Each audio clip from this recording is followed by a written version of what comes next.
Un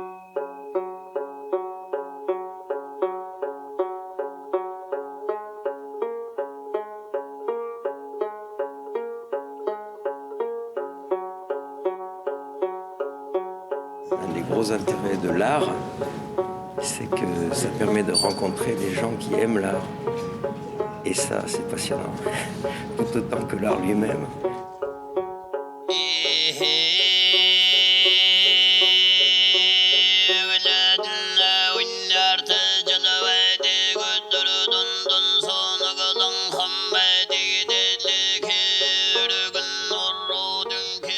Le seul point de départ, c'est l'échange. Et l'échange dans des lieux non consacrés, voilà, c'est super intéressant.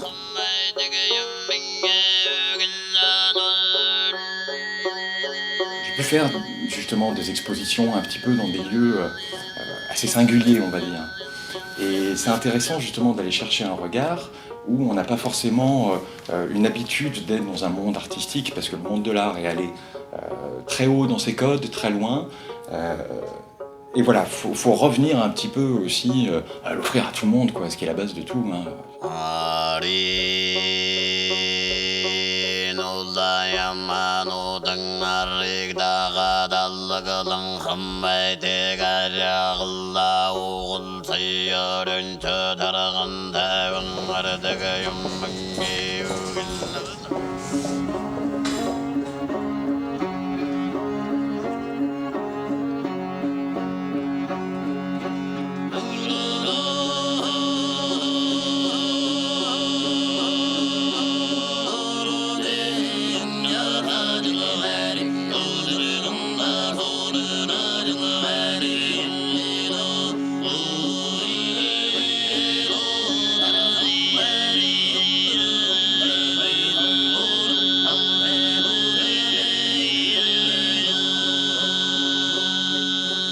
Mais c'est exactement ça, voilà.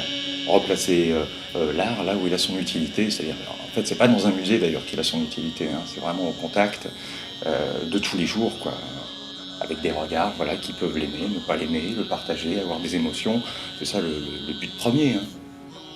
Et il est éphémère en plus par ça. Très impressionné par la pièce qui est dans le hall qu'on voit là. Pour moi, c'est très agréable, je suis très sensible à l'art. Elle pèse tout de même près de 330 kg. Donc ça a été un défi logistique de la ramener ici. Mais je trouve que pendant les 2 mois où l'exposition a été tenue, elle a fait réagir beaucoup de gens. Que ce soit moi d'ailleurs ou mes collègues, au début on est très interpellés parce qu'il y a certaines œuvres qui on se dit que c'est un morceau de bois, machin. Et dès qu'on commence à, entre guillemets, à gratter un peu, on se rend compte que c'est en bronze, on se rend compte qu'il y a un travail incroyable et au contraire ça devient fascinant en fait. Parce que on a l'impression de dire tiens, si on en remet ça à la maison, ça serait pas mal, quoi.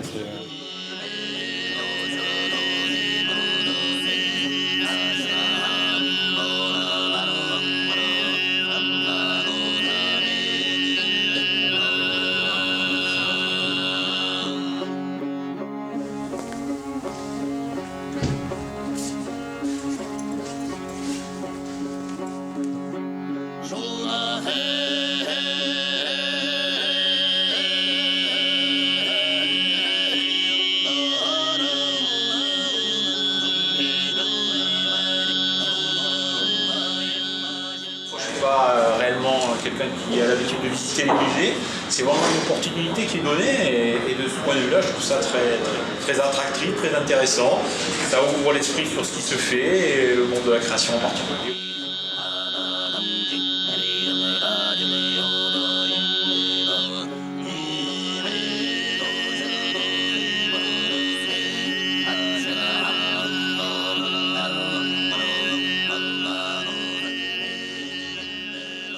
Il ne s'agit pas de prendre un rebut, de le transformer en bronze et puis de dire hop, voilà, tout est là. Il s'agit aussi d'essayer de magnifier et de choper un petit peu la vie latente qui est toujours présente dans ce rebut-ci.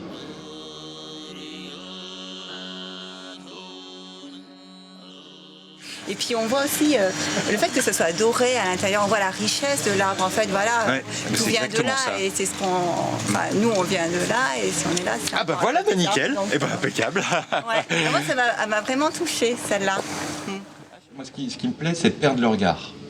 C'est vraiment d'établir le fait de qu'est-ce qu'on connaît et qu'est-ce qu'on reconnaît. Et de mettre un doute comme ça, de mettre en doute l'analyse même de ce qu'on perçoit, ça devient être la seule question que je me pose, quoi. Vraiment, si j'arrive à mettre en doute l'analyse qu'une personne peut lire en disant mais c'est quoi, c'est un bois, c'est une pierre au juste, mais qu'est-ce que c'est, pourquoi c'est pas naturel. Voilà, ce doute-ci m'intéresse, parce que je pense que c'est à partir de ce doute-là qu'on peut faire vivre des choses, qu'on peut découvrir des choses.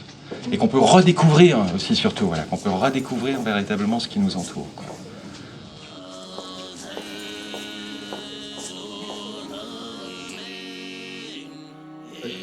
Ça se passe dans le parc des volcans d'Auvergne où la chimie, on va dire, des sols fait remonter de la calcite sous forme cristallisée, et cette calcite-ci peut être mise en forme. Alors, au travers de ça, ça c'est une première, c'est-à-dire que d'arriver à sortir une pièce qui se tient, qui soit en 3 dimensions, dans cette matière qui est très très proche du marbre, jusqu'ici, ça n'avait encore jamais été fait. Alors, au-delà du fait que ça n'a encore jamais été fait, c'est parce que ça demande 12 à 13 mois déjà j'allais dire de création de la pièce pour que les strates successives de la calcite se déposent. Donc ça demande une temporalité, être vigilant à ça, parce que tous les 2 jours, la pièce est bougée pour que le cours d'eau puisse déposer sa calcite, voilà, goutte après goutte, et ça de manière uniforme.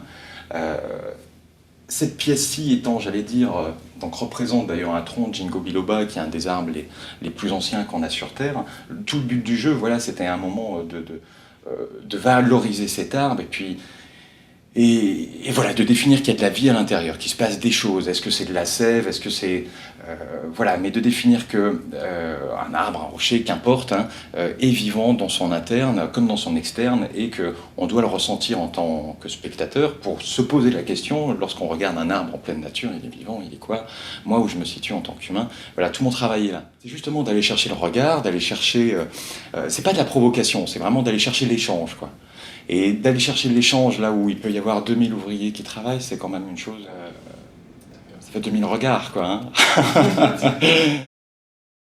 Immanquablement, ça suscite des commentaires, des questions, et ça permet, avant même d'attaquer une réunion, quel qu'en soit le sujet, de découvrir un petit peu ses hôtes, de mieux les connaître, et vraisemblablement de faciliter après les discussions que l'on avait. Donc ça permet d'allier à la fois une réflexion sur ce que peut être l'art, ce que peut être la contribution de l'art à une entreprise comme la nôtre, et ma foi, ça a aussi un intérêt pour notre business, puisque ça nous permet d'attaquer des réunions pas toujours évidentes dans des conditions un petit peu plus faciles.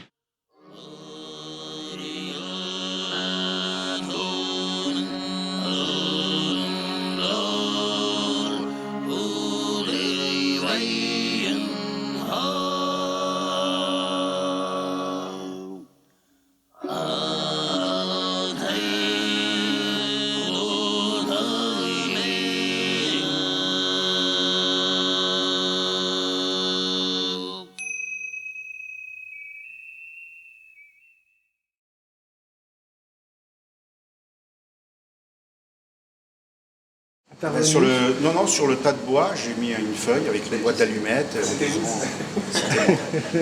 Personne ne sautait pas. Personne ne sautait. Mais ça a fait beaucoup rire. Juste quelques mots sur la pièce qui est là. Est-ce que... C'est pas né.